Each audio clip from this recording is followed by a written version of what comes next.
Pourquoi l'Algérie a refusé le sommet sur Gaza? Une leçon de dignité diplomatique. Assalamu alaikum wa rahmatullahi wa barakatuh. Mes frères et sœurs, chers spectateurs du monde arabe et d'ailleurs, bienvenue dans cette analyse profonde d'un moment historique. Le refus de l'Algérie de participer au sommet sur Gaza. Une décision qui, en quelques heures, a surpris les chancelleries, secoué les médias et redonné tout son sens aux mots dignité diplomatique. Le sommet devait se tenir sous les projecteurs internationaux. Annoncé comme un rassemblement pour la paix et la solidarité envers le peuple palestinien, il réunissait plusieurs nations arabes et occidentales. Officiellement, il s'agissait d'un dialogue humanitaire, d'un appel à la trêve, d'une recherche de solutions politiques à la tragédie de Gaza.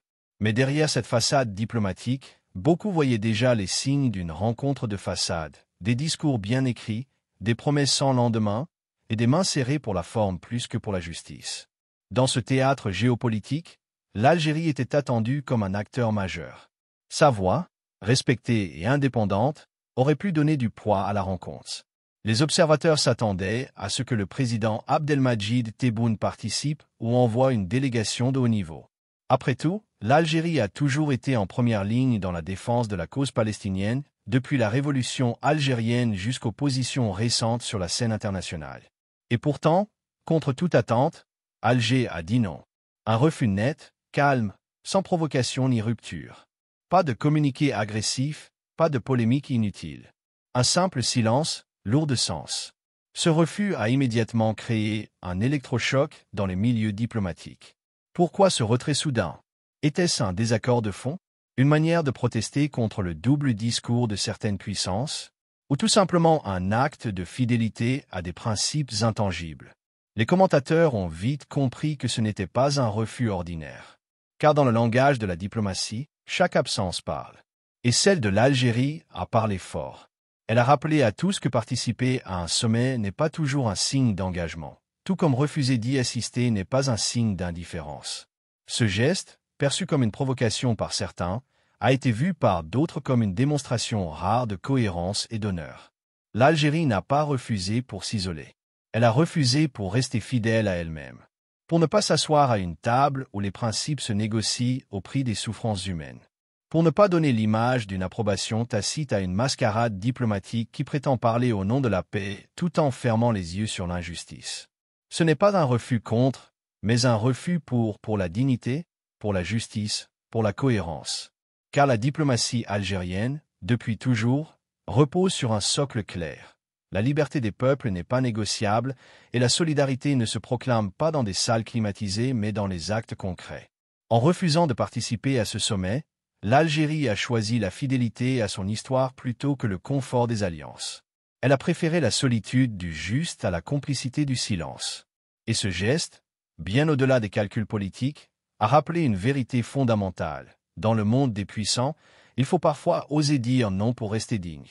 L'Algérie, par ce refus, a envoyé un message au monde entier, un message simple, mais fort. On ne construit pas la paix sur le mensonge, et on ne défend pas la justice en s'asseyant avec ceux qui la trahissent. Ainsi commence notre voyage dans cette analyse. Comprendre pourquoi ce refus n'est pas une rupture, mais un tournant. Pourquoi il ne divise pas, mais inspire. Et surtout, pourquoi l'Algérie, en disant non, a peut-être redonné à la diplomatie arabe une chose qu'elle avait perdue, la crédibilité. Les raisons profondes du refus algérien. Depuis son indépendance, l'Algérie s'est construite sur un principe fondamental, l'indépendance absolue de sa diplomatie. Ce principe, inscrit dans l'ADN politique du pays, ne se limite pas à des mots. Il se manifeste dans les choix, parfois incompris, souvent courageux, toujours cohérents.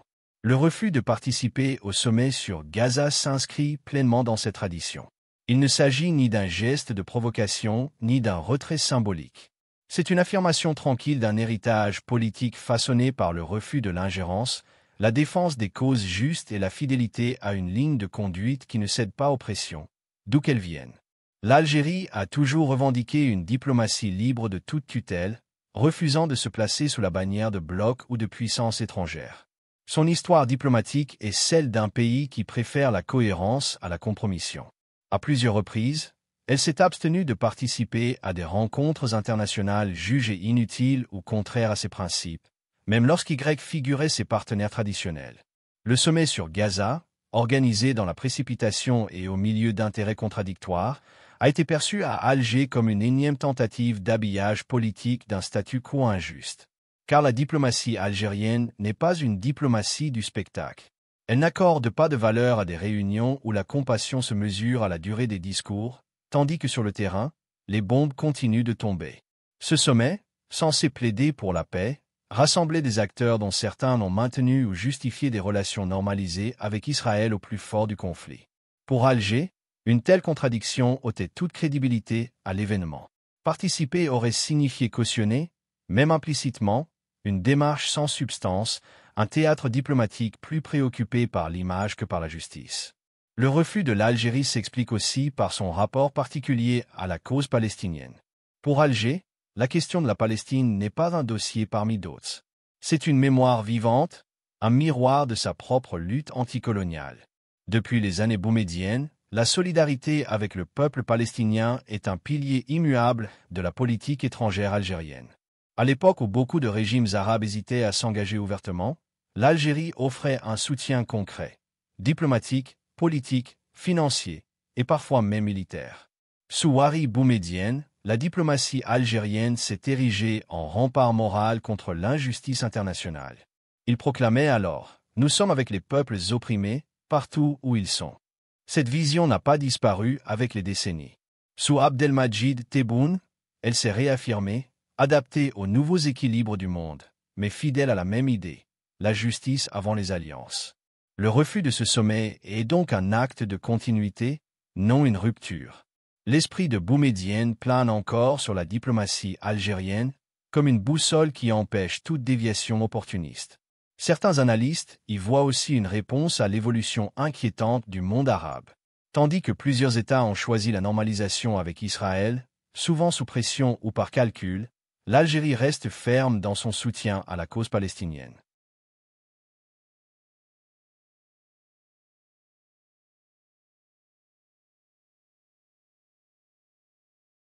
Cette fermeté ne traduit pas une fermeture, mais une clarté morale. On ne peut pas parler de paix avec celui qui bombarde des civils. Le sommet sur Gaza, présenté comme une initiative de paix, rassemblait précisément certains de ces États normalisateurs. Participer aurait affaibli le message constant de l'Algérie. La paix doit être juste ou elle n'est pas. Ce refus diplomatique est aussi un signal adressé au monde. L'Algérie refuse de jouer le rôle d'invité symbolique dans des négociations déjà écrites. Elle veut des actes, pas des slogans. Lorsque des peuples sont bombardés, la diplomatie doit être une arme de vérité, pas une scène de théâtre. En se retirant de ce sommet, Alger rappelle qu'elle ne mesure pas son influence à sa présence, mais à la valeur de ses positions. Et sur Gaza, sa position est claire. Tant que l'occupation et les massacres continuent, toute conférence qui évite de nommer le bourreau n'a pas de légitimité. On retrouve ici la cohérence d'une politique qui, à plusieurs reprises, a privilégié l'intégrité à la popularité. Que ce soit dans les crises africaines, au sein de la Ligue arabe ou même face à des puissances occidentales, l'Algérie a toujours gardé la même ligne. Agir selon ses principes, non selon les pressions. Ce choix, parfois coûteux en termes de visibilité, a forgé une réputation unique, celle d'un pays qui ne se vend pas. La diplomatie algérienne n'a pas pour vocation d'impressionner, mais d'inspirer. C'est ce qui la distingue.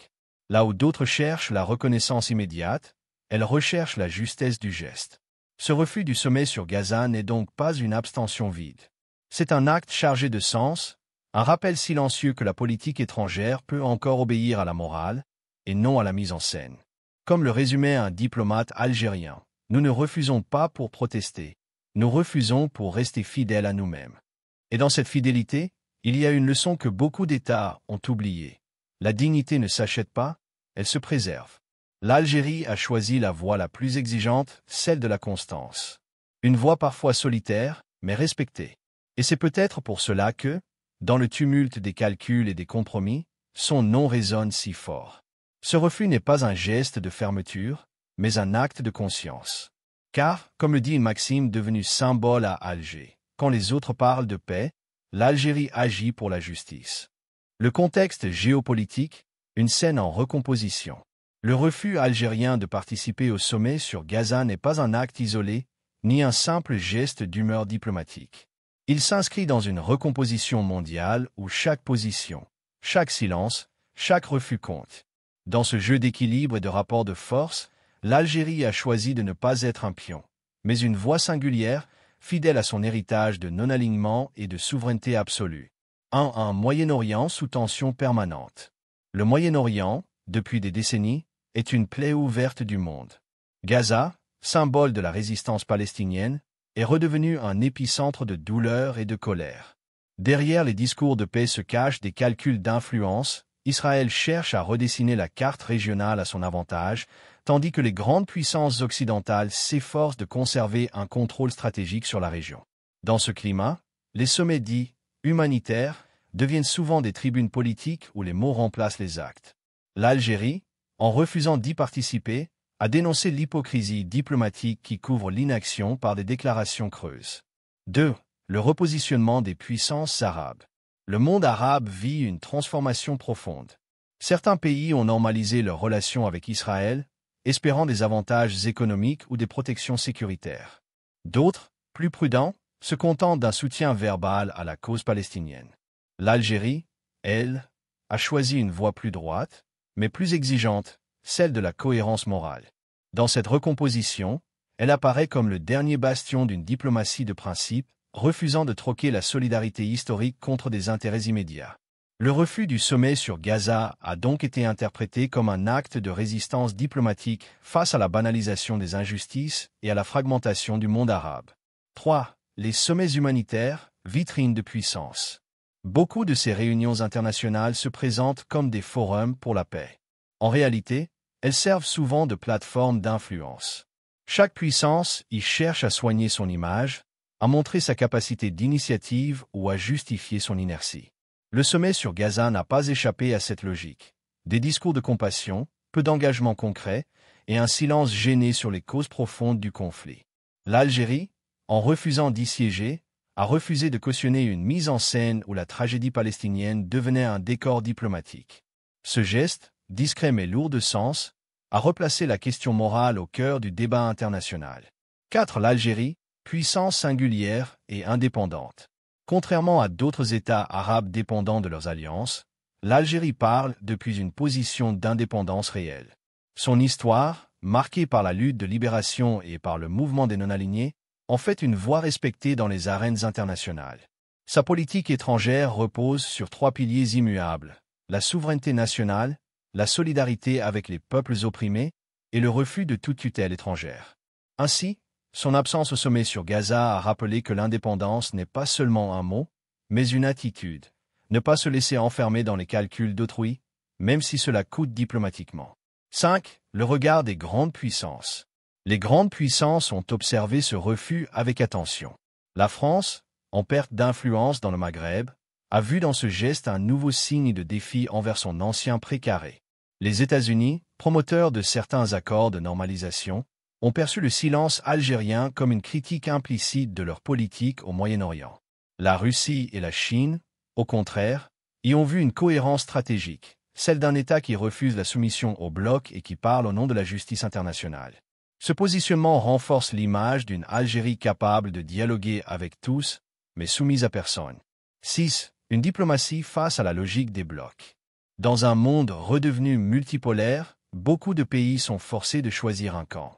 L'Algérie, fidèle à la doctrine du non-alignement, refuse cette logique. Elle ne veut pas être instrumentalisée par l'Est ou l'Ouest, ni participer à une confrontation mondiale où les peuples du Sud seraient encore une fois les perdants collatéraux. Son refus du sommet sur Gaza s'inscrit donc dans une vision plus large, celle d'une diplomatie souveraine, éthique et non alignée. Un choix rare, mais respecté. 7. Une image renforcée dans les chancelleries. Dans les cercles diplomatiques, cette position a fait l'effet d'un coup de tonnerre silencieux. L'Algérie, par un simple « non », a rappelé que la dignité pouvait être un levier de puissance. Les diplomates du monde entier, même ceux en désaccord, reconnaissent aujourd'hui la constance et la cohérence d'Alger. Elle ne cède pas à la pression médiatique, elle ne suit pas le courant dominant, elle trace sa propre voie. Le refus du sommet sur Gaza n'est pas un geste de retrait, mais une déclaration de posture.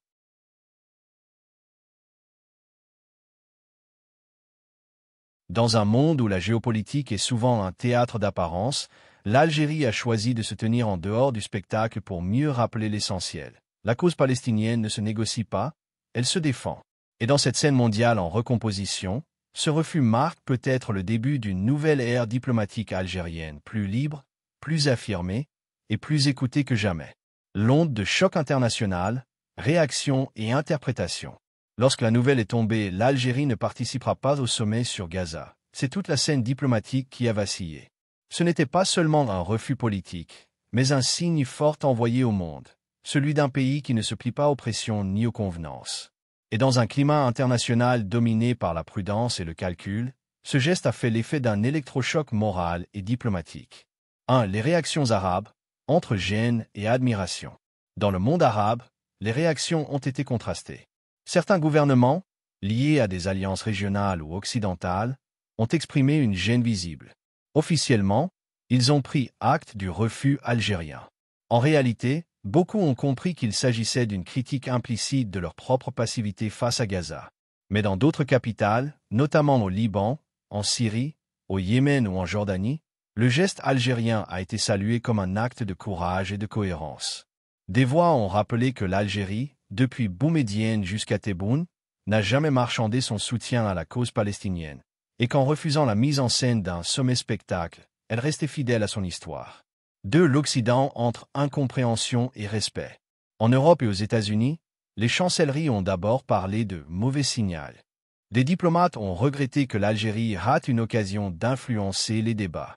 Mais très vite, une autre lecture est apparue, celle d'un pays qui dit non à la diplomatie de façade.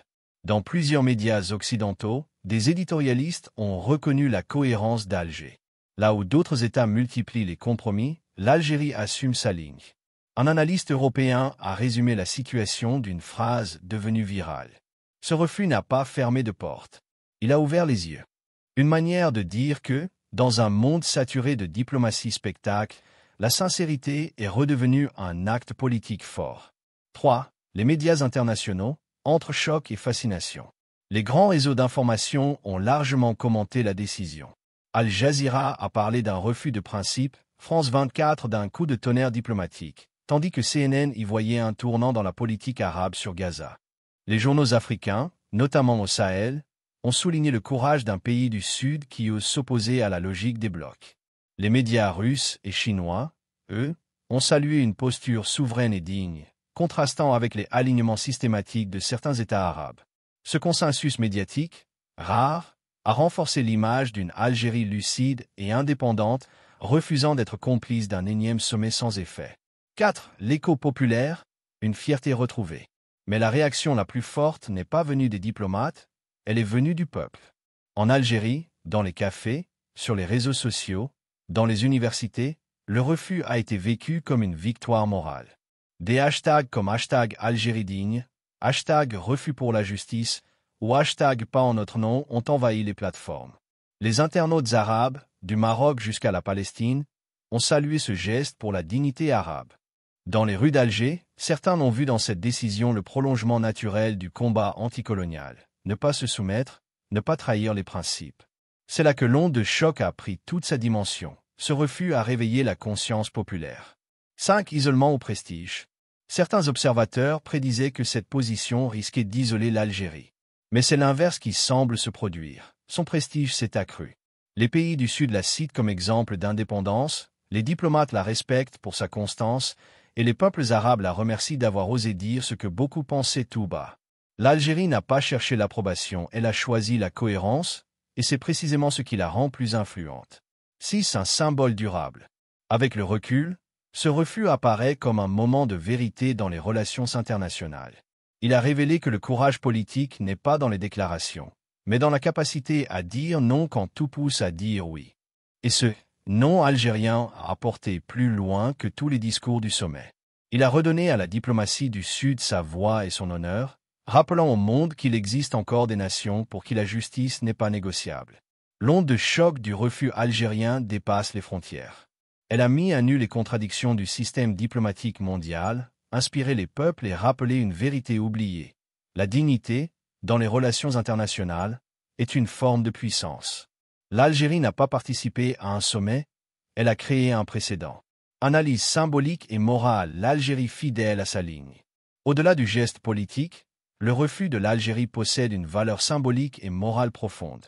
Dans un monde où la diplomatie se réduit souvent à des calculs d'intérêts et des jeux d'alliance, Alger rappelle qu'il existe encore une diplomatie de la dignité, celle qui place la justice et la cohérence au-dessus des apparences. L'Algérie n'a pas simplement dit non à un sommet. Elle a dit oui à une certaine idée de la morale internationale. Ce choix renvoie à une philosophie ancienne, mais toujours vivante. La conviction avant la convenance. Là où d'autres États participent pour être vus, l'Algérie agit pour être vraie.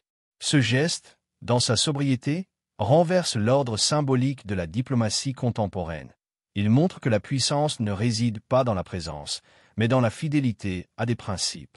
Cette position s'inscrit dans une continuité historique. Depuis Boumedienne jusqu'à Tebboune, l'Algérie défend la même vision, celle d'un monde fondé sur le respect des peuples et le refus de l'hypocrisie internationale. Refuser un sommet biaisé, c'est affirmer que la paix ne peut être négociée sans justice. C'est rappeler que la neutralité face à l'oppression est une forme de complicité. Mais ce geste dépasse la seule scène moyen-orientale. Il résonne comme un appel à l'Afrique et au monde arabe, celui de retrouver la voie de la souveraineté morale. Dans une époque où tant de nations s'inclinent devant la peur ou la dépendance, l'Algérie trace une autre voie, celle de la dignité lucide, du refus courageux, de la fidélité à soi-même. Ainsi, ce refus n'est pas un retrait. C'est une affirmation, une déclaration silencieuse. La diplomatie n'a de valeur que lorsqu'elle défend la vérité. Et dans cette vérité, l'Algérie reste fidèle à sa ligne, droite, ferme et profondément humaine. Ce refus, loin d'être un simple retrait, se transforme en message clair. L'Algérie affirme sa dignité et sa fidélité à la cause palestinienne, héritage historique qui traverse les générations.